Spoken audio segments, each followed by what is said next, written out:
بسم اللہ الرحمن الرحیم الحمد للہ رب العالمین والصلاة والسلام علی اشرف الانبیاء وسادۃ الاتقیاء وسید المرسلین خاتم النبیین محمد وعلی آلہ واہل بیتہ وصحبہ اجمعین۔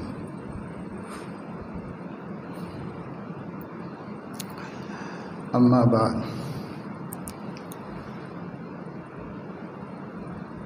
فقد قال اللہ تبارک و تعالی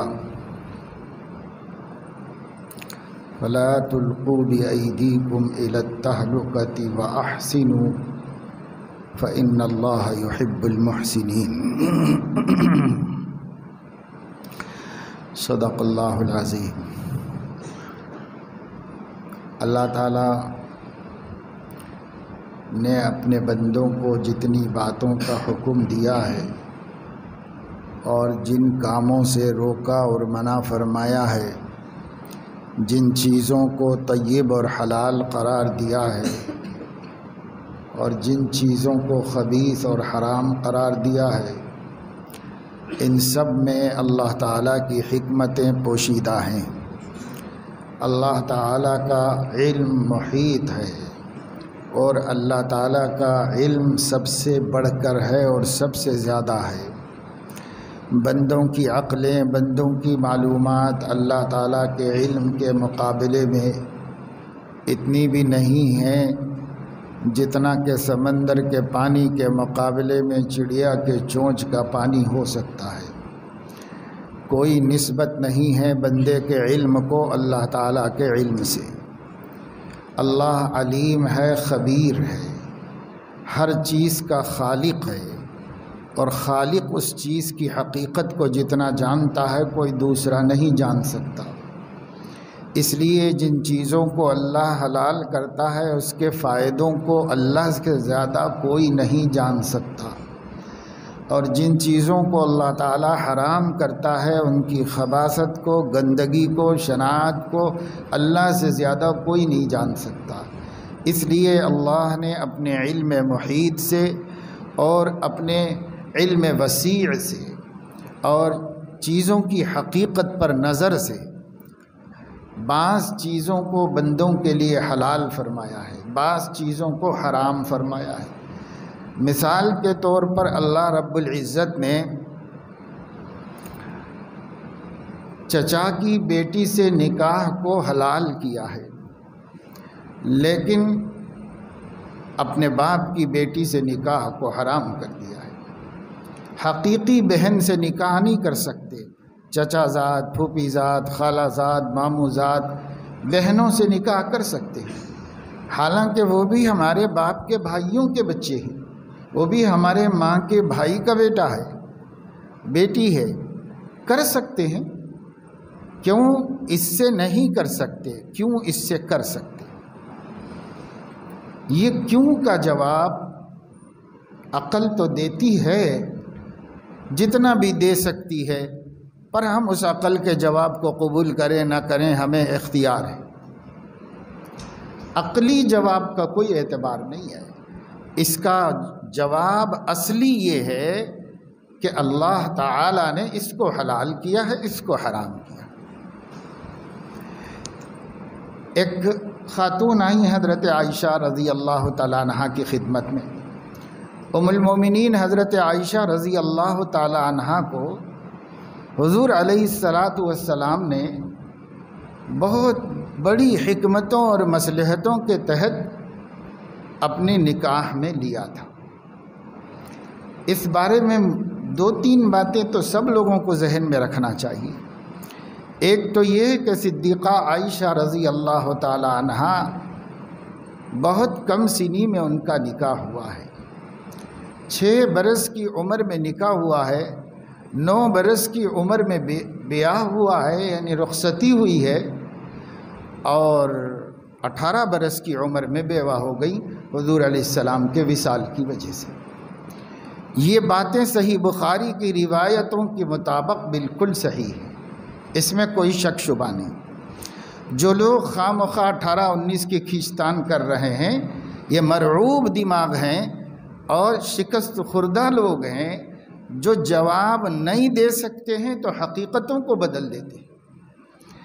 ان کو جواب دینا چاہیے تھا، جواب سے شرما کر حقیقتوں کو بدل دیا اور جھوٹ منسوب کر دیا۔ سچی بات یہ ہے کہ جب حضرت حضور علیہ السلام نے حضرت عائشہ سے نکاح کیا تو ان کی عمر جو ہے وہ صرف 6 برس کی تھی۔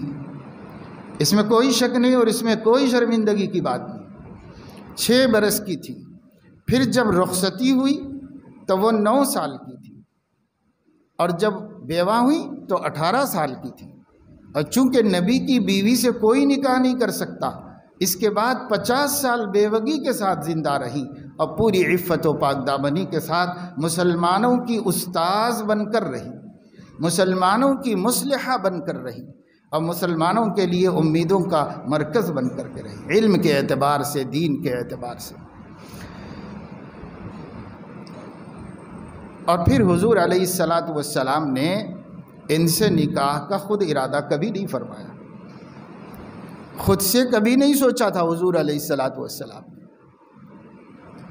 حضرت علیہ السلام جب جوان تھے اور جب آپ کو نکاح کرنے کی ضرورت تھی، جب جوانی کی جولانیاں آدمی کو بہت کچھ سکھاتی ہیں، عقل اور خرد قابو سے باہر ہو جاتے ہیں، اس زمانے میں تو ایک اپنے سے بھی 15 سال بڑی خاتون سے نکاح فرمایا، جو 2 شوہروں سے بیوہ ہو چکی تھی، جن کو اولاد تھی اپنے پچھلے شوہر سے، ان سے نکاح فرمایا حضور علیہ السلام نے۔ کیا دیکھ کے کیا؟ صرف اس لیے کہ پورے مکے میں سب سے زیادہ پاک باز تھی، توحید پسند تھی، ہر قسم کے رجس اور شرک سے دور رہتی تھی۔ اس پاک بازی کی وجہ سے زمانے کے لوگوں نے ان کو طاہرہ کا خطاب دیا۔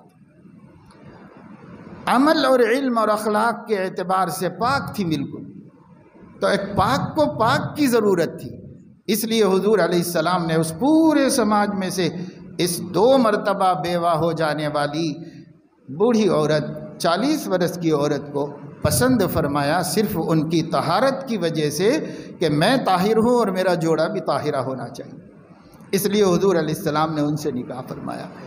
اور ان سے نکاح کرنے کے بعد نکاح کی کوئی ہوس آپ کے دل میں اور نہیں ہوئی، جبکہ عرب 2-2 4-4 5-5 نکاح بآسانی کر لیتے تھے، رواج تھا، عام رواج تھا، لیکن حضور اسی ایک نکاح پہ قائم تھے، یہی ایک نکاح فرما، اور اسی نکاح سے اولاد ہوئی، انہی سے آپ کی بیٹیاں اور بچے پیدا ہوئے، بیٹے پیدا ہوئے حضرت خدیجہ رضی اللہ تعالیٰ عنہا سے، کیونکہ حضور علیہ السلام اس عمر میں بھی سوشل ورک اور سماجی خدمات میں اتنے مشغول تھے، انسانیت کا اتنا دھیان اور فکر آپ کو لگا ہوا تھا کہ آپ کو شادیاں کرنے کا شوق نہیں ہوا کہ شادیاں کریں اور موج مستی کریں، بلکہ سینے میں جو حساس دل تھا وہ مکے کے ایک ایک محتاج کے لیے پریشان تھا، ایک ایک یتیم کے لیے تڑپتا تھا، ایک ایک بیوہ کے لیے فکر کرتے تھے، مقروضوں کے لیے جن کے اوپر لوگوں نے کچھ الزامات لگا دیے ہیں اور کچھ پیسوں کا تاوان لگا دیا ہے اور بیچارہ ادا نہیں کر سکتا، تو حضور علیہ السلام تحمل الکل بن کر، یعنی اس کے بوجھ کو اپنے سر پہ لے کر اس کی ادائیگی کی فکر اور اس کی فکر، یہ پورا ویلفیئر سوشل ورک 25 سال کی عمر سے 40 سال کی عمر تک 15 برس کنٹینیو نبی پاک صلی اللہ علیہ وسلم کرتے رہے۔ اسی انسانی خدمت کے جذبے نے کبھی آپ کو اس کا دھیان بھی نہیں دیا کہ ایک اور نکاح کریں، ایک اور شادی کریں، جبکہ عرب کے معاشرے میں کوئی بری بات نہیں تھی، ہر ایک کے پاس 2 4 5 گھر تھے، آپ بھی کر لے سکتے تو کوئی تعجب کی بات نہیں، لیکن دھیان ہی نہیں، دھیان اللہ کے بندوں پر تھا، دھیان اللہ کے بندوں کی صلاح و فلاح پر تھا۔ جب تک نبی نہیں بنائے گئے تب تک ان لوگوں کی دنیا درست کرتے رہے، اور جب نبی بنائے گئے تو ان کی دنیا آخرت دونوں کی فکر میں لگ گئے۔ تو اتنا مصروف آدمی، اس کو عیش و عشرت کی کیا سوجے گی بھائی؟ جس کے دل میں، جس کے سینے میں ایک حساس دل ہو اور جو غمگین ذہن رکھتا ہو، وہ کیا دنیا میں ان چیزوں کی طرف دھیان دے گا؟ ایک بات، اب آپ 40 برس کے ہو گئے، ابھی تک آپ نے دوسرا نکاح نہیں فرمایا، اور آپ کی عمر جب 50 سال کی تھی تب حضرت ابو طالب کا بھی انتقال ہو گیا اور حضرت خدیجہ کا بھی انتقال ہو گیا۔ 25 برس رفاقت رہی اور 25 برس میں اولاد ہوئی، اولاد بڑی ہوئی۔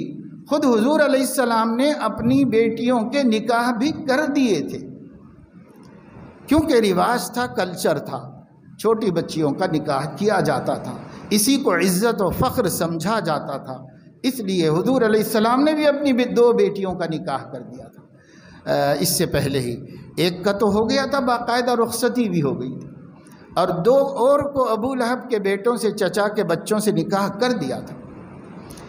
لیکن جب حضور علیہ السلام نے نبوت کا دعویٰ کیا تو ابو لہب کے بچوں نے اس وقت میں آ کر اپنے باپ کے حکم سے حضور کی بیٹیوں کو طلاق دے دی تھی، لیکن نکاح کر دیا تھا اسی عمر میں حضور علیہ السلام نے اپنی بیٹیوں کا۔ پھر جب حضرت خدیجہ وفات پا گئی تو بچیاں بے سہارا ہو گئیں گھر میں۔ ایک بیٹی سسرال میں تھی، 3 بیٹیاں گھر میں تھیں، چھوٹے بچے انتقال کر گئے تھے، کوئی نرینہ بچے بڑے نہیں ہوئے حضور کے، تو اب یہ 3 بیٹیاں گھر میں تھیں۔ جوان بچیوں کو گھر میں رکھ کر کے امت کے غم میں اور فکر میں پھرتے رہنے پر یہ ایک اور غم کہ بچیوں کی حفاظت کیسے ہو۔ بچیوں کی حفاظت تو بہت اہم مسئلہ ہے۔ تو حضور علیہ السلام کو حضرت خولہ رضی اللہ تعالیٰ عنہ، جو آپ کی رشتہ دار بھی تھی اور بہت سمجھدار خاتون تھی مکے کی، انہوں نے آ کر خود سے مشورہ دیا، اپنے سے مشورہ دیا اور کہا کہ 2 عورتیں میرے ذہن میں ہیں، ایک باکرہ ہے اور ایک بیوہ ہے۔ میرا مشورہ یہ ہے کہ آپ دونوں سے شادی کر لیجیے۔ جو بیوہ ہے وہ اس لیے کہ ان کی عمر زیادہ ہے، بال بچوں کو سنبھالنے کے لیے آپ کے گھر میں اس وقت حضرت خدیجہ کے بعد ایک بڑی خاتون کی ضرورت ہے۔ 60 برس کی حضرت سودا سے حضور علیہ السلام نے نکاح فرمایا، دوسرا نکاح 60 برس کی بیوہ سے نکاح فرمایا۔ پہلا بھی بیوہ سے کیا تھا، دوسرا بھی بیوہ سے کیا، اور دوسری کا مشورہ بھی انہوں نے دیا کہ اور دوسری لڑکی وہ صدیق کی بیٹی ہے، اس کو بھی آپ نکاح کر لیجئے، اس کو بھی اپنے گھر میں رکھ لیجئے، بیوی بنا لیجئے۔ یہ 2 میرے مشورے ہیں آپ کے۔ تو حضور علیہ السلام کو پہلا مشورہ پسند آیا اور آپ نے فرمایا کہ ہاں بھائی یہ ٹھیک ہے، ایک معمر عورت ہوگی، تجربے کار ہوگی، تو گھر میں بچیاں ہیں، ان کی ماں کی طرح رہے گی، انہیں دیکھے گی، بھالے گی، ان کا خیال کرے گی، یہ ضرورت ہے۔ یہ نکاح تو فوراً کر لیا آپ نے۔ اور حضرت عائشہ کے بارے میں حضور علیہ السلام کو ابھی فوری طور پر کچھ خلجان تھا، اور حضرت علیہ السلام نے فرمایا کہ رشتہ تو یہ بھی عمدہ ہے اور بڑھیا ہے، لیکن تم اس سلسلے میں معلوم کرو ان کے والدین کا کیا خیال، والدین کا خیال معلوم کرو۔ اللہ کی طرف سے حضور علیہ السلام کو بشارت دی گئی کہ صدیق کی بیٹی سے آپ کا نکاح ہوگا، یہ بشارت دی گئی اللہ کی طرف سے۔ اس بشارت نے آپ کے دل میں اس خیال کو اور پختہ کر دیا، حضرت خولہ کے مشورے کو اور پختہ کر دیا حضور علیہ السلام کے دل میں کہ یہ اللہ بھی چاہتے ہیں۔ پھر جب صدیق اکبر کے پاس جا کر حضرت خولہ نے کہا کہ میں پیغام لائی ہوں اللہ کے نبی کا آپ کے بیٹی کے واسطے، تو یہ حضرت ابو بکر اور ان کی اہلیہ محترمہ کے لیے ایک عید کا دن تھا، ایک خوشی و مسرت کی گھڑی تھی۔ لیکن صدیق اکبر کو 2 خلجان تھے، ایک یہ کہ اس بیٹی کا نکاح اس سے پہلے انہوں نے مطعم بن عدی کے بیٹے سے کر دیا تھا، پہلے رشتہ ہو چکا تھا، مکے میں ایک سردار کی بیٹے سے رشتہ ہو چکا تھا۔ اس لیے صدیق نے فرمایا کہ بھائی آلریڈی یہ رشتہ ہو چکا ہے، اس لیے ان لوگوں کے نہ بولنے تک میں دوسرا رشتہ نہیں کر سکتا، دوسری جگہ بات نہیں کر سکتا، چاہے میرے نبی ہی کیوں نہ ہو، چاہے میرے دوست ہی کیوں نہ ہو، لیکن زبان بھی تو کوئی چیز ہے، ایک سے وعدہ ہو چکا ہے، لہذا ان سے پہلے پوچھوں گا، اگر وہ لوگ راضی ہیں تو زبان دے چکا ہوں، ان کے پاس ہی کر دوں گا، اور اگر ان کی رائے بدل گئی تو میرے لیے سنہری موقع ہے کہ میں اپنے نبی کے لیے اس کو طے کروں گا۔ تو وہ گئے اور ان سے کہا بھائی رشتے کے بارے میں آپ لوگوں کا کیا خیال ہے؟ تو اس نے فوراً اپنی بیوی سے پوچھا کہ بولو جی کیا خیال ہے؟ تو اس کی بیوی نے کہا کہ ابو بکر نے اپنا دین بدل کر بے دین ہو گیا ہے، اس لیے اس گھر سے ہم کو بچی نہیں لانا ہے۔ تو کہا دیکھو کیا کہہ رہی ہے؟ تو کہا ہاں ہاں ٹھیک ہے، بالکل میں یہ دین تو نہیں چھوڑوں گا، اور آپ کو نہیں پسند ہے تو جانے دیجئے، رشتہ ختم کیجئے۔ حضرت ابو بکر بھی دل میں یہی چاہ رہے تھے کہ ادھر سے ہی ختم ہو جائے تو اچھا ہے، میرے لیے اور بڑی عزت کی بات ہو جائے۔ چنانچہ ختم کر دیا، بہت خوش آئے وہاں سے کہ ایک مسئلہ تو حل ہو گیا۔ دوسرا مسئلہ انہوں نے یہ رکھا کہ اللہ کے نبی صلی اللہ علیہ وسلم نے مجھے منہ بولا بھائی بنایا ہے، اور یہ فرمایا ہے کہ ابو بکر تم میرے بھائی ہو، تو وہ میرے منہ بولے بھائی ہیں، بھتیجی سے کیسے نکاح کر سکتے ہیں؟ میری بیٹی تو ان کی بھتیجی ہوگی، تو اس سے کیسے نکاح کر سکتے ہیں؟ تو یہ اشکال ہے۔ تب حضور علیہ السلام نے فرمایا منہ بولے بیٹا ہو، بھائی ہو، رشتہ کوئی سا بھی ہو، بنا تو سکتے ہیں آپ منہ بولا رشتہ، لیکن منہ بولا رشتہ حقیقی رشتہ کبھی نہیں بن سکتا۔ زید ابن حارثہ کو حضور نے منہ بولا بیٹا بنایا تھا، لوگ زید ابن محمد کہتے تھے، وہی نازل ہوئی کہ ایسا مت کہو، اس کے باپ کا بیٹا ہے وہ، اب اس کے باپ کا ہی نام لیا کرو، نبی کا نام مت لگاؤ اس کے باپ کے ساتھ۔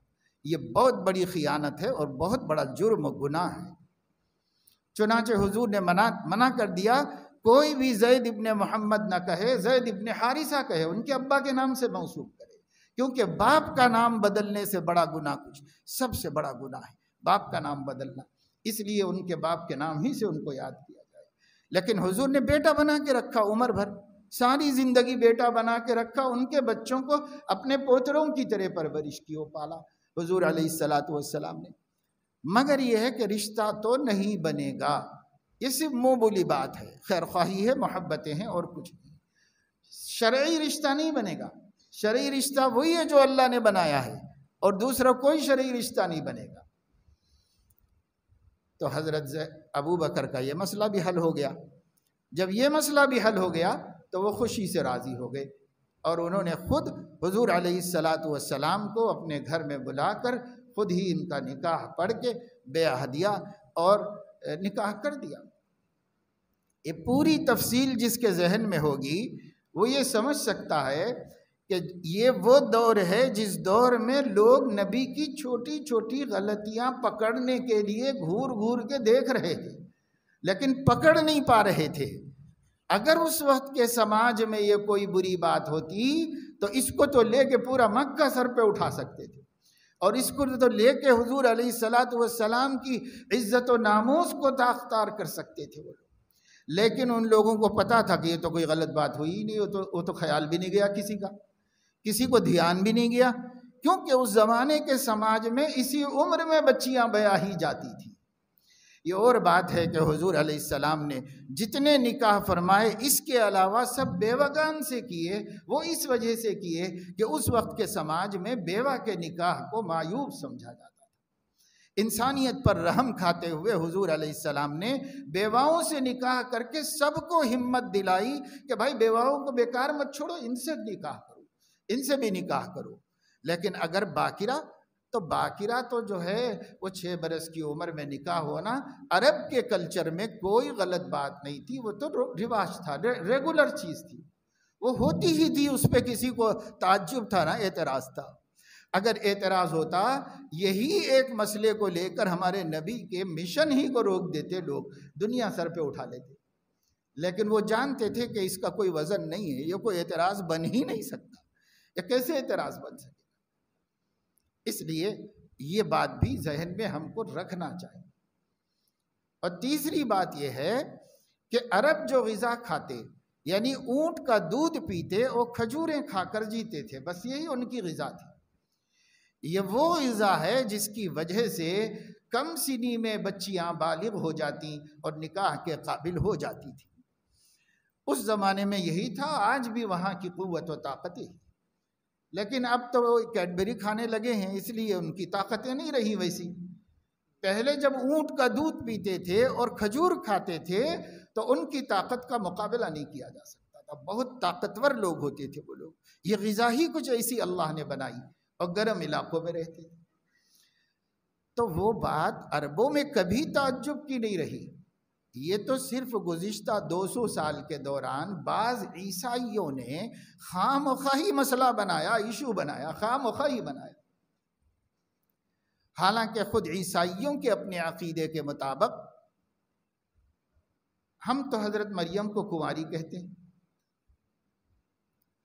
کنواری مریم، حضرت مریم کنواری ہیں، ان کا کسی سے نکاح نہیں ہوا، جو بیٹا ہوا سیدنا عیسیٰ علیہ السلام تو وہ اللہ کی قدرت سے ہوا، اللہ کے معجزے کے طور پر ہوئے کہ اللہ نے قدرتاً ایک اعجاز دکھایا کہ میں ایسا بھی کر سکتا ہوں کہ نکاح نہ ہو پھر بھی اولاد پیدا کر سکتا ہوں، اور اس سے پہلے میں نے آدم کو نہ ماں نہ باپ دونوں بھی نہیں تھے تو پیدا کیا تھا، ان کے باپ نہیں تو پیدا کیا، تعجب کی کیا بات ہے۔ ان مثل عیسیٰ عند اللہ کمثل آدم، عیسیٰ کی پیدائش کی مثال اللہ کے نزدیک آدم کی جیسی ہے، بے ماں باپ ان کو پیدا کیا اور بے باپ ان کو پیدا کیا، تو اس میں تعجب کی کیا بات ہے۔ تو اللہ نے حضرت عیسیٰ، ہم کنواری سمجھتے ہیں مریم کو، لیکن عیسائیوں کے ایک فرقے کا عقیدہ یہ ہے کہ حضرت مریم کنواری نہیں ہے، بلکہ جوزف نامی ایک شخص سے نکاح ہوا تھا حضرت مریم کا، اور حضرت عیسیٰ کے وہ ابا ہیں۔ نعوذ باللہ، ہم نہیں مانتے لیکن عیسائیوں کا عقیدہ ہے، اور وہ کہہ رہے ہیں کہ جس وقت یہ نکاح ہوا ہے اس وقت میں جوزف کی عمر جو تھی وہ 99 برس کی تھی، اور حضرت مریم کی جو عمر تھی وہ 7 برس کی تھی، تو ان کو بھی اعتراض کرنے کا کوئی حق نہیں، اس لیے کہ ان کے عقیدے کے مطابق، ہمارا تو نہیں ہے، ان کے عقیدے کے مطابق حضرت مریم کا نکاح ہوا ہے، سینٹ میری حضرت مریم ان کا نکاح ہوا ہے ان کے عقیدے میں، ہمارے عقیدے میں نہیں ہوا، ہم تو قرآن کے مطابق ہیں، قرآن کہتا ان کا کوئی نکاح نہیں ہے، جبرائیل نے آ کے روح پھونکی اور اللہ تعالیٰ نے حمل قرار دیا اور بچے پیدا ہو گیا بیٹا، لیکن ان کے عقیدے میں نکاح ہوا ہے تو کیسا ہوا ہے، ایک 99 برس کا، ایک 7 برس کا، تو جب ان کے ہاں ان کے سب سے بڑے بزرگ کا نکاح اس طرح ہوا ہے تو ان کو بھی زبان ہے منہ میں بولنے کے لیے کہ محمد صلی اللہ علیہ وسلم نے ایسا کیوں کیا۔ دوسرے ان کا دیکھا دیکھی، ہمارے ابنائے وطن آج کل یہ لوگ اسی طاق میں بیٹھے ہوئے ہیں، کہیں سے بھی مل جائے کوئی بات پیغمبر اسلام کو رسوا کرنے کی تو تحقیق کیے بغیر کہہ دو، پھیلانے میں کیا ہے، پھیلا دو، جو بدنامی تو ہو ہی جائے گی، چاہے سچ ہو چاہے غلط، اس سے ان کو کیا مطلب ہے۔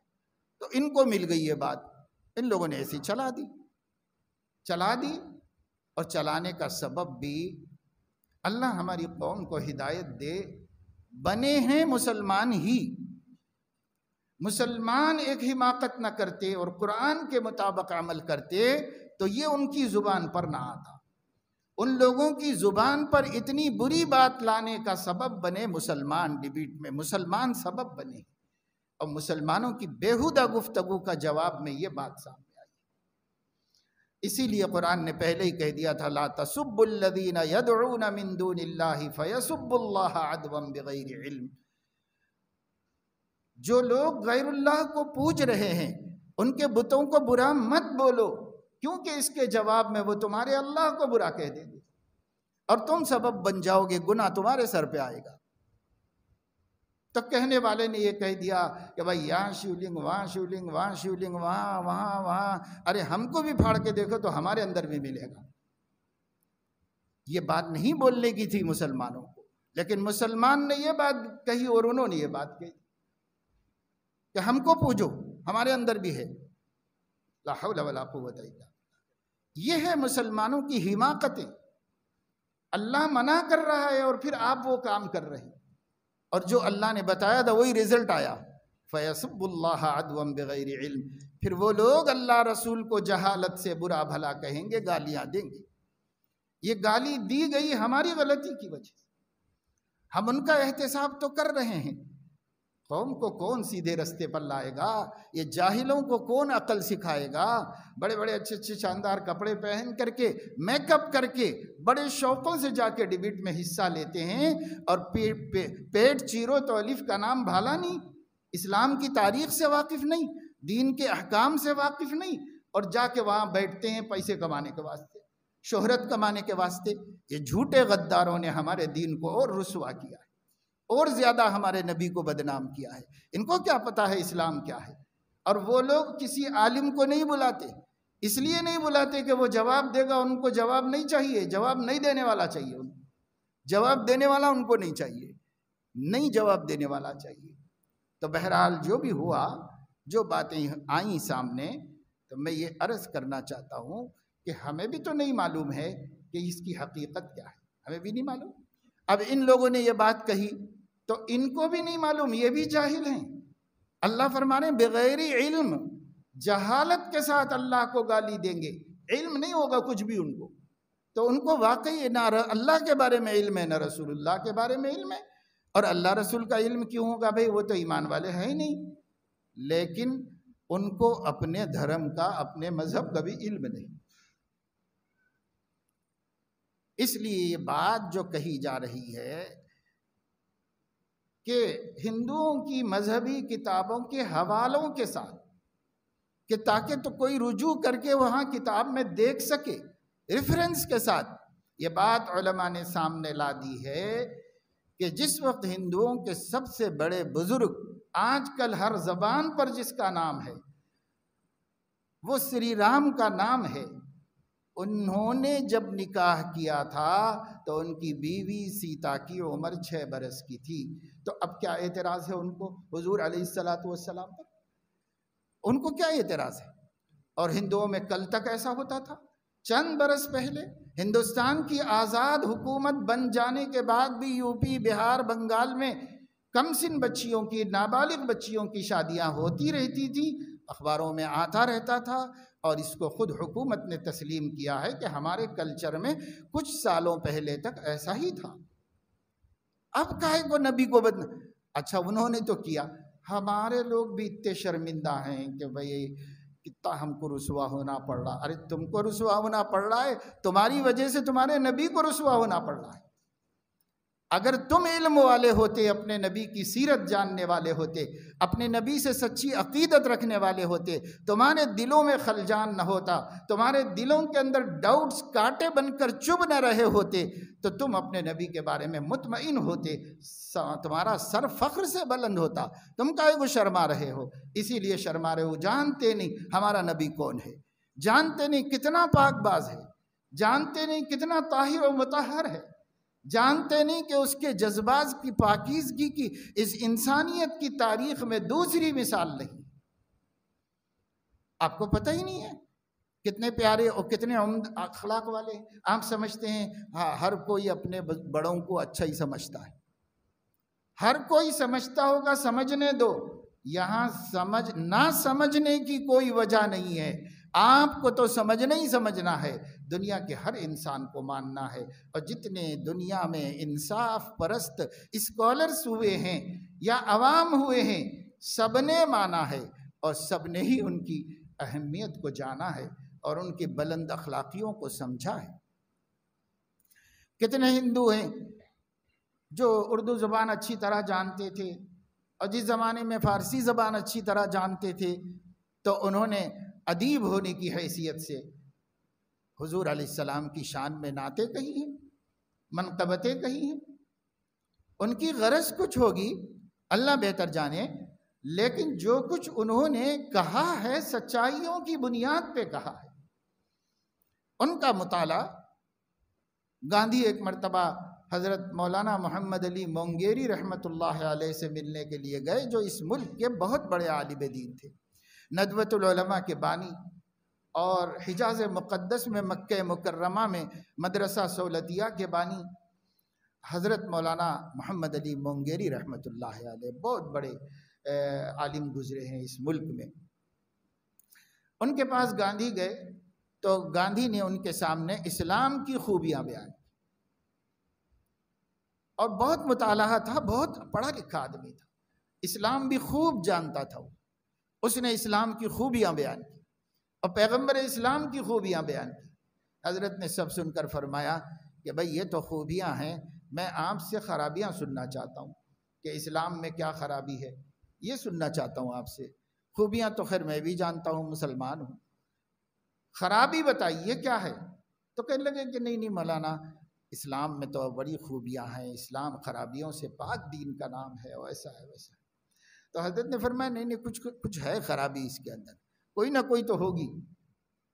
اس نے کہا کہ نہیں میں نہیں جانتا کوئی خرابی ہے اس میں۔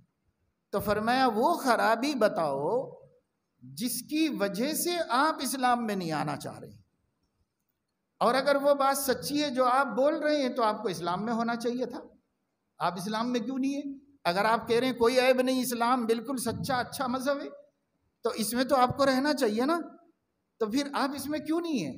نہیں ہے تو کوئی رکاوٹ ہے، وہ سننا چاہتا ہوں کہ کیا ہے۔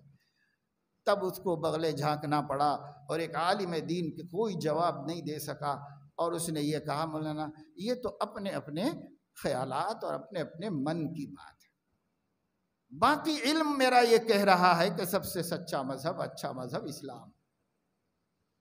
اور یہی وجہ ہے کہ اسی گاندھی نے جب ہندوستان کی پہلی آزاد مملکت بنی اور اس کی پارلیمنٹ بنی اور انگریزوں کی غلامی سے ملک باہر نکل کر آزاد ملک کی حیثیت سے پہلی پارلیمنٹ بنایا، تو بابائے قوم ہونے کی حیثیت سے انہوں نے جو میسج پہلی حکومت کو دیا وہ یہ دیا کہ اگر آپ چاہتے ہو کہ یہ ملک ترقی کرے اور یہ ملک بہت اچھی طریقے سے چلے، شہری خوش ہوں اور دنیا میں اس کی عزت ہو اور مقابلہ ہو، تو میں آپ لوگوں کو یہ مشورہ دینا چاہتا ہوں کہ جو بھی حکومت کرے وہ ابو بکر اور عمر کے طریقے پر کرے۔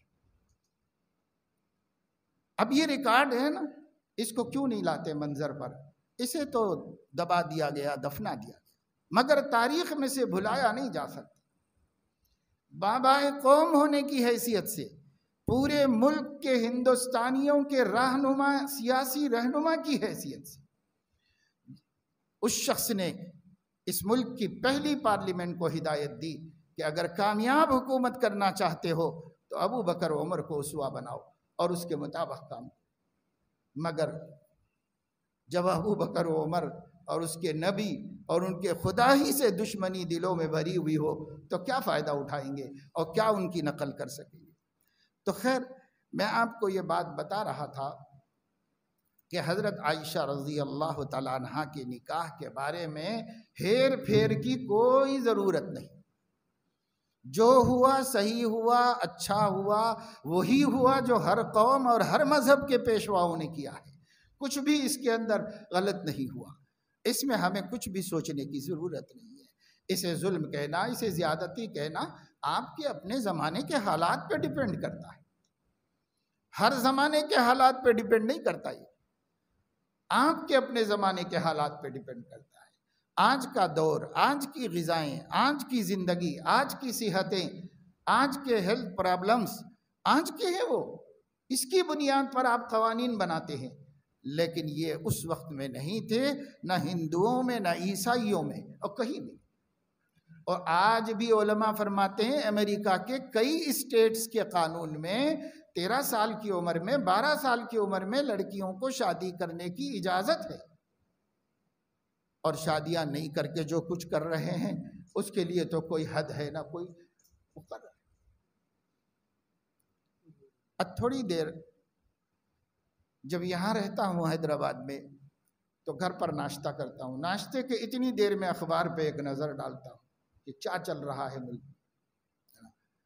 تو جب اخبار کھولو ایک خبر تو ضرور ہوتی ہے کہ فلاں پکڑا گیا کم سن لڑکی کی آبرو ریزی کر کے، فلاں پکڑا گیا، فلاں پکڑا گیا۔ یہ مسلم سماج، اور جو نام پڑھ رہا ہوں نا ڈرتے ڈرتے آگے پڑھتا ہوں کہ کہیں مسلم نام نہ نکل جائے، لیکن کیا کریں بد نصیبی کو کہ وہ نام مسلمانوں کے نکلتے ہیں۔ آج بھی 2 مسلم نام اخبار میں ہیں، جنہوں نے اپنے پڑوس کی ایک بچی کو پٹا کر کے ایک کے بعد دیگر بدکاری کی اپنے گھر میں لے جا کر، اور نابالغ بچی سے۔ یہ الگ بات ہے کہ بچیاں بھی ایسے کیسی ہو گئی، لیکن صاحب چاہے بچی کی بات ہو چاہے بچے کی بات ہے تو ہمارے نبی کی امت، یہ ایسے کیسے ہو گئے ہیں؟ یہ سماج ہمارا کیسا ہو گیا ہے؟ میں وہی بات بتانے کے لیے آج یہ آیت پڑھا تھا اور توجہ دلانا چاہتا تھا کہ اللہ نے جس چیز کو حلال کیا اس میں بڑی حکمت ہے، اور اللہ نے جس چیز کو حرام کیا اس میں بھی بڑی حکمت ہے۔ مسلمانوں کو اللہ کے حلال کو حلال اور حرام کو حرام مان لینا چاہیے، اور اس کے مطابق اپنی زندگیاں بنا لینی چاہیے، نہیں تو یہ سماج اور بدتر سے بدتر ہوتا چلا جائے۔ رسوائی صرف آپ کی نہیں ہوگی، آپ کے دین کی بھی ہوگی، آپ کے نبی کی بھی ہوگی، آپ کے خدا کی بھی ہوگی، سب کی ہوگی۔ یہ کیا خواہشات ہے، یہ کیا جذبات ہے؟ بے حیائی اس کا سبب ہے، گھروں میں بے پردگی اس کا سبب ہے۔ سب بچیاں کھلی عام پھر رہی، جب یہ کھلے عام پھر رہی محلے کی بچیاں، محلے میں بچے بھی ہوتے ہیں تو آگ پانی کیسے اکٹھا ہو سکتے ہیں؟ یعنی اس سے آگ دلوں میں لگے گی، یہ برداشت نہیں ہو سکے گا، اور جب وہ آگ بھڑکے گی تو وہ حلال و حرام کی تمیز سے محروم ہو جائیں گے، پھر نہیں دیکھیں گے کیا حلال ہے کیا حرام۔ اس لیے سب سے بڑا سبب بے پردگی کا سبب، بے پردگی کا سبب ہے، اور اس بے پردگی کے نتیجے میں اور بے پردگی کے بعد لباس عریانی، ایسا لباس یا تو کم سے کم ہوتا ہے جسم کے اوپر، یا پھر اتنا چست اور فٹ ہوتا ہے کہ ہونا نہ ہونا برابر ہو۔ سب کا شوق یہی ہے، سب کا یہی شوق ہے۔ نمازی حاجی بڑی دین کی باتیں کرنے والے کے گھر کے جا کر بچوں کو دیکھو، بچیوں کو دیکھو، پوتروں پوتریوں کو دیکھو، نواسوں نواسیوں کو دیکھو، سب کا لباس یہی ہوتا جا رہا ہے، سب کا یہی لباس ہوتا جا رہا ہے۔ نہیں پوچھ سکتا دادا کہ بیٹا یہ ایسا کیوں شروع کر دیا تم نے اپنے گھر میں یہ لباس؟ ہم مسلمان ہیں، ہم لوگوں کا یہ لباس نہیں۔ وہ بات جو حضرت عائشہ نے کہی تھی آج نانی کیوں نہیں کہتی؟ وہ بات جو حضرت عائشہ نے فرمائی تھی دادی ماں کیوں نہیں کہتی مسلمانوں کی، اپنے آگے کی نسل سے، اپنے بچوں سے کیوں نہیں کہتی؟ جب حضرت عائشہ کی خدمت میں کچھ عورتیں آئی تھیں جن کے کپڑے ذرا باریک تھے، تو انہیں دیکھ کر حضرت عائشہ رضی اللہ تعالیٰ عنہا نے سلام کا جواب دے کے فوراً یہ فرمایا ان کنتن مسلمات فہؤلاء لباس غیر مسلمات۔ انہوں نے یہ کہا کہ اگر تم لوگ مسلمان ہو تو میں تم کو بتانا چاہ رہی ہوں کہ جو کپڑے پہنے ہوئے یہ مسلمانوں کا لباس نہیں، یہ مسلمانوں کا لباس نہیں، کیونکہ باریک ہے جسم اور بال اس میں سے جھلک سکتے ہیں، اس لیے لباس مسلمانوں کا نہیں۔ یہ جو حضرت عائشہ کا جملہ ہے ہر مومن ماں کے دل میں ہونا چاہیے، زبان پر ہونا چاہیے کہ وہ یہ دیکھے اپنے چھوٹوں کے کہ کپڑے اسلام کے مطابق ہیں یا نہیں ہیں۔ اس کے برخلاف ایک طبقہ تعلیم یافتہ ایسا کھڑا ہو گیا ہے جو یہ کہہ رہا ہے کہ لباس کا اور کلچر کا اسلام سے کوئی تعلق نہیں ہے، اسلام میں تم جو چاہے پہنو، جو چاہے کھاؤ، جیسے چاہے رہو، جو چاہے کرو، حلال کرو حرام کرو، زنا کرو نشہ کرو، صرف نماز پڑھنا چاہیے اور اللہ کو ایک ماننا چاہیے۔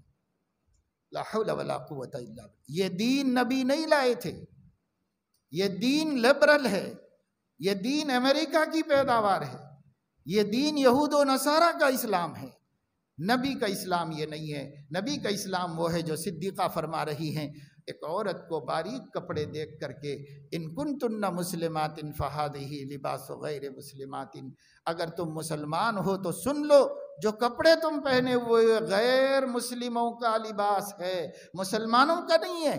حضرت عائشہ تو کہتی ہیں کہ کلچر کا اسلام سے تعلق ہے، آپ کہہ رہے ہیں کہ اس کلچر کا اسلام سے کوئی تعلق۔ تو شاید حضرت عائشہ نے غلط سمجھا تھا نبی کے دین کو، اور آپ لوگوں نے صحیح سمجھا تھا، اور حضرت عائشہ نے غلط سمجھا تھا، صحابہ نے غلط سمجھا تھا نبی سے دین کو۔ کیا کہنا چاہتے ہیں؟ جو صحابہ نے سمجھا وہی صحیح ہے، ہم کہاں 1400 برس کے بعد صحیح سمجھنے کے دعوے دار بن گئے؟ جو صحابہ نے سمجھا تھا وہی صحیح۔ تو حضرت عائشہ رضی اللہ تعالیٰ عنہ کے پاس آئی ہوئی خاتون نے یہ سوال کیا تھا کہ جب عورتیں ناپاک ہوتی ہیں تو نماز بھی نہیں پڑھ سکتی، روزہ بھی نہیں رکھ سکتی، لیکن بعد میں نماز معاف ہو جاتی ہے، روزہ دہرانا پڑتا ہے، قضا نہیں، رکھ لینا پڑتا ہے، ادا ہی ہوتا ہے۔ تو نماز بھی نہیں پڑھ سکتے ناپاکی میں، روزہ بھی نہیں رکھ سکتے، پر نمازیں معاف ہو جاتی ہیں اور روزہ رکھنا پڑتا ہے۔ تو یہ فرق کیوں ہو گیا؟ جب اللہ ہی کی دی ہوئی مجبوری سے نماز بھی نہیں پڑھی تھی اور اللہ نے معاف کر دی، یہ تو سمجھ میں آیا، پر روزہ رکھنا پڑتا ہے یہ نہیں سمجھ میں آیا۔ یہ سوال کسی خاتون نے حضرت عائشہ رضی اللہ تعالیٰ عنہا سے کیا۔ حضرت عائشہ نے فوراً اس کے جواب میں فرمایا، احروریۃ انتی، کیا تو باطل فرقے کی عورت ہو گئی ہے؟ کیوں تیرے ذہن میں ایسا سوال آیا؟ ہمیں اللہ کے نبی نے نمازیں نہ دہرانے کی اجازت دی ہے، روزے دہرانے کا حکم دیا ہے، اس لیے یہ دہرانا ہے اور یہ نہیں دہرانا ہے۔ بس میں نے اس پہ بتایا کہ عقل ساری دنیا کی ایک طرف، اور جو اللہ کی وحی ہے وہ ایک طرف۔ ساری دنیا کی عقل کو اس کام میں فائدے نظر آ رہے ہیں اور اللہ کی وحی میں نقصان ہے، تو ہم مسلمانوں کے لیے اس کام میں کوئی فائدہ نہیں ہے، ہم مسلمانوں کے لیے اس کام میں نقصان ہی نقصان۔ اس کو ایمان کہتے ہیں، عقل کا دخل نہیں ہے۔ عقل اللہ کی بڑی نعمت ہے، یوز کرو، لیکن اللہ کی نقل کو، وحی کو سمجھنے کے لیے استعمال کرو۔ اللہ کی وحی جو کہہ دے، سمجھ میں آئے نہ آئے، صحیح وہ ہے، یہ نہیں ہے جو دنیا کہتی ہے۔ ہاں، عقل کے بھی مطابق ہو جائے تو اور اچھا ہے، ہم کو اطمینان ہو جائے گا کہ بھائی ہاں بھائی یہ بات ایسی ہے، ایسی ماشاءاللہ۔ چنانچہ کبھی کبھی حضور علیہ السلام نے حکمت بھی بتائی ہے، قرآن میں اللہ نے بھی اپنے حکموں کی حکمت بتائی ہے، لیکن ہمیشہ نہیں بتائی، کبھی کبھی بتائی ہے۔ اور اس امت کے علماء میں اللہ نے جن لوگوں کو ایمانی بصیرت عطا فرمائی تھی، اسلام کی حقیقت پر عبور عطا فرمایا تھا، جیسے مسنت الہند شاہ ولی اللہ محدث دہلوی رحمہ اللہ، اور ایسی عبقری شخصیتیں، ان لوگوں کو بھی اللہ نے اپنے احکام کی علتوں پر ان کا ذہن کھولا تھا۔ اس لیے ایسے علماء نے مقاصد شریعت پر کتابیں لکھی، اور اس میں اللہ کے دین کی مصلحتیں بھی بتائیں کہ دیکھو اس میں یہ فائدہ، یہ فائدہ، یہ فائدہ، یہ فائدہ ہے دنیا کا اور آخرت کا، اس لیے اللہ نے یہ حکم دیا ہے۔ مگر ہم اس کے پابند نہیں ہیں اور ہم اس کے محتاج نہیں ہیں، اس واسطے کہ ہر بندے کا علم اتنا نہیں ہو سکتا اور ہر بندے کی عقل اتنی نہیں ہو سکتی، تو ہمیں سیدھے سیدھے کہہ دیا گیا وَمَا آتَاكُمُ الرَّسُولُ فَخُذُوهُ وَمَا نَهَاكُمْ عَنْهُ فَانْتَهُوا، نبی جو تم کو میری طرف سے پہنچا دیں تو لے لینا، اور نبی جس سے تم کو روک دیں تو رک جانا۔ یہ نہ پوچھنا کہ ایسا کیوں، یہ کیوں پوچھنا ہی نہیں نبی کے سامنے، اسے قبول کر لینا اور عمل کر لینا، اور اتنا اطمینان رکھنا کہ نبی نے جو کہا ہے میری طرف سے کہا ہے، اور میں علیم و خبیر ہوں، میں کچھ غلط نہیں کرتا، میں کچھ غلط نہیں کہتا، سب صحیح کہتا ہوں، اس لیے میرے اوپر بھروسہ کرنا اور نبی کی بتلائی ہوئی بات قبول کر لینا۔ کتنا آسان کر دیا ہمارے لیے کامیابی کا راستہ، اسلام پر چلنے کا راستہ۔ لیکن اب ہم وہی لے کے بیٹھے ہیں، نہیں ایسا کیسا ہوتا، میری جو سمجھ میں نہیں آ رہا، تو کون، تیری سمجھ کیا، اللہ فرما رہا ہے، اللہ کے بعد تو کون ہوتا ہے؟ تو یہ سمجھنے کی باتیں کی جا رہی ہیں۔ کیوں سمجھنا چاہتے ہو بھائی؟ ماننا بناؤ مزاج۔ مسلمان ماننے والے کو کہتے ہیں، مسلمان سرنڈر ہو جانے والے کو کہتے ہیں، مومن ماننے والے کو کہتے ہیں۔ تو مانو اور اللہ کے سپرد ہو جاؤ، اور جو ما آتاکم الرسول فخذوہ وما نہاکم عنہ فانتہوا۔ اتنا آسان رستہ ہے، صحابہ اتنی آسانی سے چلے اور 100% کامیاب۔ یا ہم ہی لوگوں کو ہمارا نفس یا زمانے کے لوگ دشمنان اسلام ایک ایک شوشہ چھوڑتے جاتے ہیں، اور ماشاءاللہ ہمارا ایمان اتنا کمزور ہے کہ ہم وہ شوشہ سنتے ہی ہمارے اندر بھی شبہ پیدا ہو، ارے ہم بات تو صحیح بول رہا نا بھائی انہیں، ارے وہ بات تو صحیح بول رہا نا۔ اب کیا ایمان ہے تیرا کہ غلط بات کو صحیح بول رہا کہہ رہا ہے؟ کم سے کم ایمان مضبوط ہوتا تو کہتا کہ اللہ کے علاوہ کوئی سچ بولنے والا نہیں۔ وَمَنْ أَصْدَقُ مِنَ اللَّهِ حَدِيثًا، اللہ سے سچا کوئی نہیں ہے۔ جب اللہ سے سچا کوئی نہیں پر ہم ایمان لائے ہیں اور ایک غیر اللہ اللہ کے خلاف بول رہا ہے، تو سچا کون ہے؟ یہ ہے کہ اللہ ہیں۔ اللہ ہیں تو اللہ کی مان لینا، کم سے کم اتنا تو ایمان ہوتا ہمارا اتنا بھی ایمان نہیں، ہم ہاں میں ہاں ملا رہے ہیں، صحیح بول رہا نا بھائی انہیں، صحیح بول رہا۔ اب وہ چاہے نپور شرما ہو کہ کون سا شرما ہو، آپ کو بھی صحیح دکھتا ہے۔ میں آپ کو یہاں مسجد میں بیٹھ کے کہہ رہا ہوں، مسلمانوں، تعلیم یافتہ مسلمانوں کی ایک بڑی تعداد کو اب تک بھی اعتراض ہے نبی کے اس نکاح کے اوپر، اب تک بھی اعتراض ہے۔ پڑھے لکھے مسلمانوں کو مسجد بھی جا رہے ہیں، عید بقرعید بھی کر رہے ہیں، لیکن دل میں کانٹا چبھ رہا ہے کہ ایسا کیوں ہوا۔ اور یہ ایک نہیں، ایسی دسیوں باتیں دلوں میں پل رہی ہیں۔ کفر پل رہا ہے، اوپر سے مسلمان ہے، اندر کفر پل رہا ہے۔ کیوں؟ اس واسطے کہ ہمیں دین کا کوئی شعور نہیں، دین کا کوئی علم نہیں، دین سیکھنا نہیں چاہتے، سیرت نبویہ سے واقف ہونا نہیں چاہتے۔ آپ کی زندگی کو کس نے جانا ہے؟ ایک مرتبہ ولادت سے لے کے وفات تفصیل کے ساتھ ایک مرتبہ پڑھا ہو حضور علیہ السلام کی حیات طیبہ کو۔ اگر ہم اتنے بڑے مجمع کو کھڑا کریں، شاید ہی کوئی ایسا نکل جائے جس نے واقعی پڑھا ہو حضور علیہ السلام۔ اکثریت ناواقف و بے خبر ہے، اور بے خبروں کو جو بھی اشکال پیدا ہو جائے کم ہے۔ تو میں نے آپ کو یہ بتانا چاہا تھا کہ حلال و حرام کے نظام کو سمجھو، اس کی پابندی کرو، اسی میں ہمارے لیے عافیت ہے، اسی میں ہمارے لیے خیریت ہے۔ لیکن ایک حدیث بیان کرنے کے لیے حضرت عائشہ رضی اللہ تعالیٰ عنہا کا نام آیا،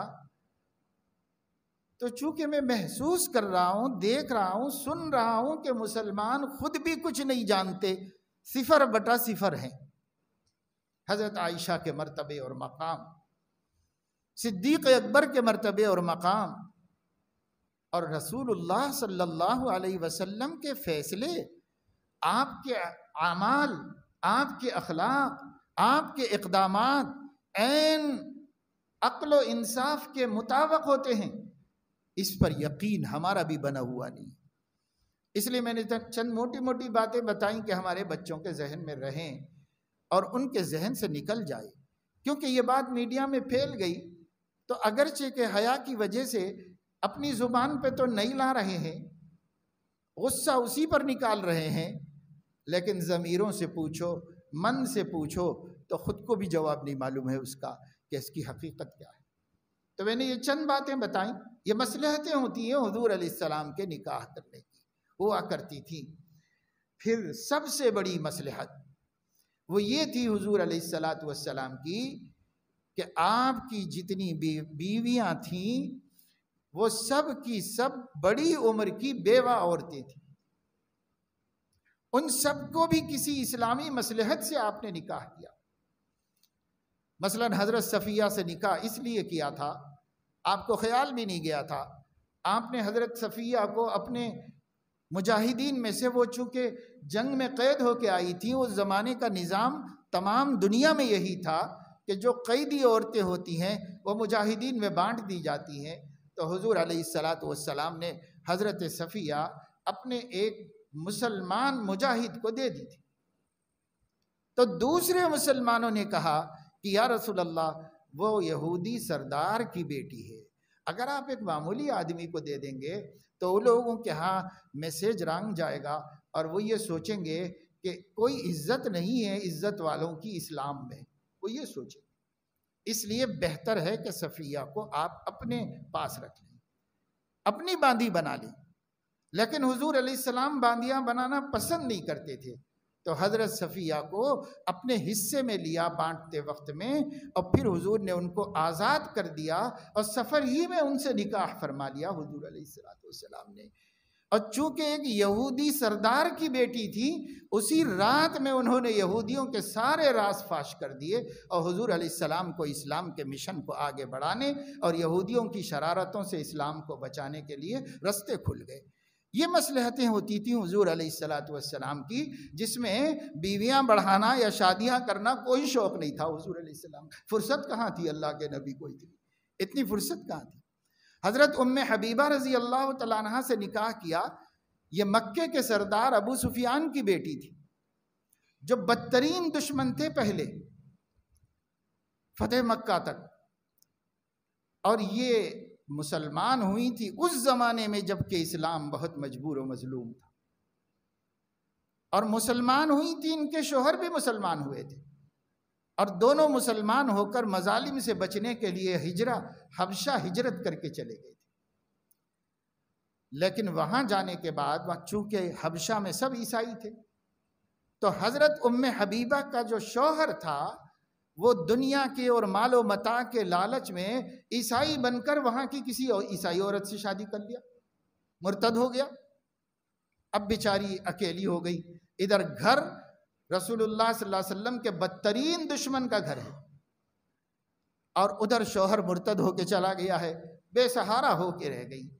حضور علیہ السلام نے حضرت ام حبیبہ سے نکاح فرمایا، بیوہ ہونے کے باوجود، بڑی عمر کی ہونے کے باوجود ان سے نکاح فرمایا، یہ میسیج دینے کے لیے کہ اسلام میں سردار کی بیٹیوں کو بے سہارا نہیں چھوڑ دیا جاتا۔ اس کے لیے حضور علیہ السلام نے ان سے نکاح فرمایا، اور اس کا بہت فائدہ ہوا۔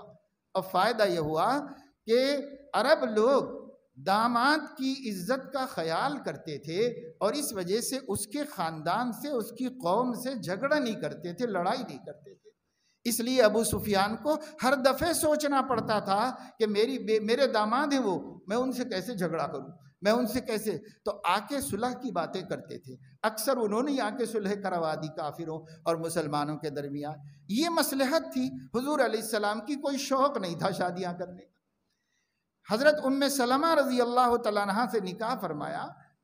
ان کے شوہر ابو سلمہ بڑے نیک آدمی تھے اور حضور علیہ السلام کے مقرب تھے۔ ابو سلمہ کا انتقال ہوا تو انہوں نے چھوٹے چھوٹے کئی بچے چھوڑے۔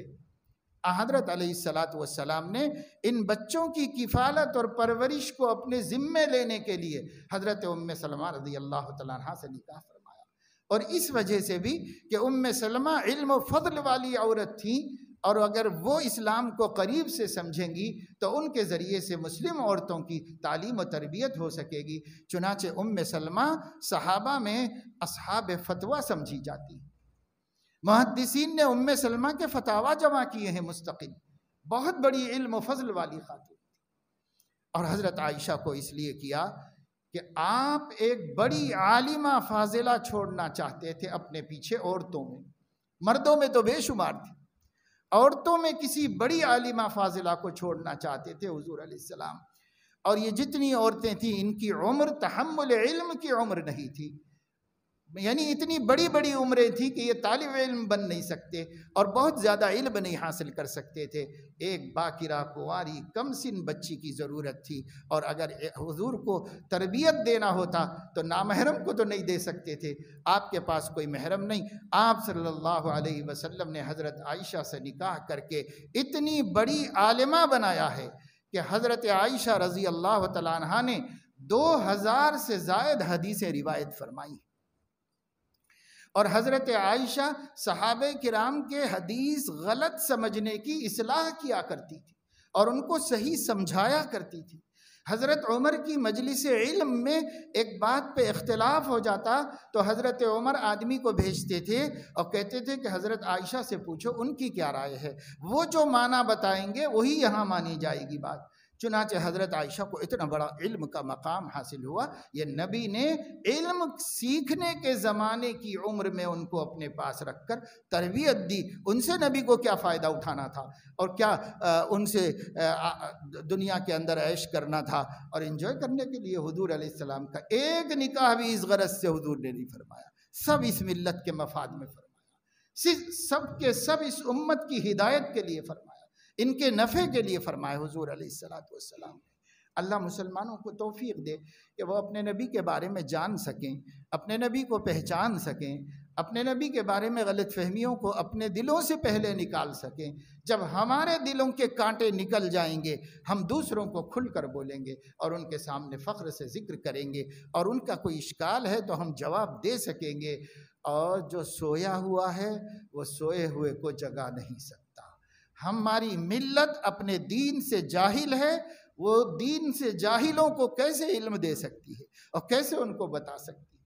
اس لیے بھائی اس جانب توجہ دیجئے، فکر کیجئے اور اپنے نبی کو پہچانیے، اور اپنے نبی کے بارے میں جو باتیں دشمنان اسلام نے پھیلائی ہیں اسے اپنے دل کا کانٹا مت بننے دیجئے، اس کا صحیح جواب جانیے اور اپنے دل سے اپنے ڈاؤٹ کو کلیئر کیجئے۔ اگر ڈاؤٹ رہا تو ایک دن یہ کفر بن جائے گا، شرک بن جائے گا۔ اس لیے ڈاؤٹ کو رہنے مت دیجئے، وہیں صاف کیجئے۔ چھوٹے چھوٹے کانٹی کی جھاڑی 2 انگلیوں سے پودے کو اٹھا کر پھینک سکتے ہیں آپ، لیکن اگر یہ درخت بن جائے تو پھر اس کے ضرر سے بچنا آسان نہیں ہوتا۔ اس لیے اپنے ڈاؤٹس کو باقی مت رکھو، مت پالو ایمان کے بارے میں، اسلام کے بارے میں، آخرت کے بارے میں، رسالت کے بارے میں، وحی کے بارے میں، اللہ کے بارے میں ڈاؤٹس مت رہنے دو اپنے دلوں میں۔ اس کو نکالو، اس کو نکال کر ہی ہم مومن کامل بنیں گے، اس سے پہلے ناقص مسلمان رہیں گے۔ اللہ اس کی ہمیں توفیق عطا فرمائے اور اللہ تعالی ہماری اس غفلت کو دور فرمائے، اور سب مسلمانوں کو بالخصوص کل اس امت کو سنبھالنے کے لیے جن لوگوں کے سر پہ ذمہ داری پڑے گی، یعنی آج کے نوجوان، ان کو اس میں آگے بڑھنا چاہیے اور بستیوں میں علماء کو تلاش کرنا چاہیے، انہیں پکڑیے، انہیں بٹھائیے، انہیں مجبور کیجئے کہ وہ آپ کو ٹائم دیں، اور آپ اگر ان کی کچھ خدمت کر سکتے ہیں تو کریے، اور نہیں کر سکتے ہیں تو نہ کیجئے۔ ہم ان سے کہیں گے اللہ سے اجر لینے کے لیے بیٹھو اور ان کو سناؤ اور ان کو سمجھاؤ، دنیا میں چاہے پیٹ پہ پتھر باندھنا پڑے، وہ بھی ہمارے نبی کی سنت ہے۔ اس لیے آپ کے اندر طلب پہلے ہونا چاہیے۔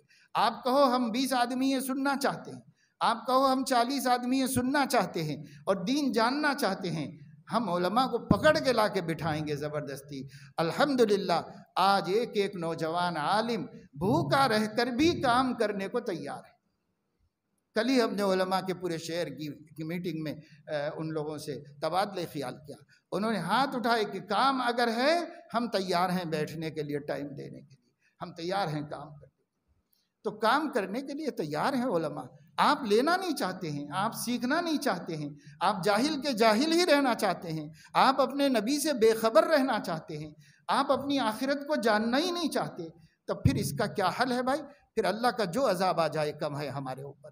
اس لیے آپ ارادہ کریں، بستی بستی ارادہ کریں، اور اگر آپ کو نہیں مل رہا ہے کوئی تو رابطہ کریں، ہم فراہم کر کے دینے کی کوشش کریں گے کہ ہمارے نوجوانوں کو اللہ کے نبی کے بارے میں بتاؤ، سمجھاؤ، علم دو، کتاب کے بارے میں، قرآن کے بارے میں، اللہ کے بارے میں، آخرت کے بارے میں۔ یہی تو ہمارے بنیادی عقیدے ہیں۔ یہ درست نہیں ہوں گے تو ایک سیلاب آ رہا ہے شرک کا، اس سیلاب میں بہہ جانا پڑے گا۔ اللہ سب کی حفاظت فرمائے، آمین۔ وآخر دعوانا الحمدللہ۔